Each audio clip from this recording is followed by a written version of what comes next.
President Donald Trump ordered the U.S. military to blockade the Strait of Hormuz after marathon talks with Iran wrapped up on Sunday with no deal to end the war. In a social media post, Trump said he also told the Navy to, quote, seek and interdict every vessel in international waters that has paid a toll to Iran. It came after U.S. Vice President J.D. Vance announced the failed result in Pakistan's capital, where the talks were held. We've had a number of substantive discussions with the Iranians. That's the good news. The bad news is that we have not reached an agreement. Both sides blamed each other for the failed negotiations.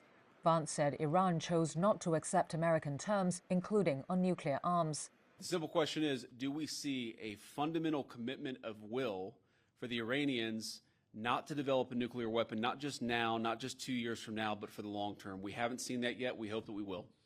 The talks in Islamabad came after a ceasefire was agreed earlier in the week. They were the first direct U.S.-Iranian meeting in over a decade and the highest level since the 1979 Islamic Revolution. Iran's foreign ministry spokesperson Esmail Baghai said the two sides reached an understanding on some issues, but remained far apart on a few key matters. However, he told Iranian media that diplomacy would continue. He described an atmosphere of mistrust and said it was natural that an agreement could not be reached in a single session. For the entire region and Pakistan's Foreign Minister Ishaq Dar urged the two sides to uphold the two-week truce. Commitment to ceasefire. He said his country would continue to facilitate engagement to try and end the fighting that has killed thousands and sent global oil prices soaring since it began over 6 weeks ago.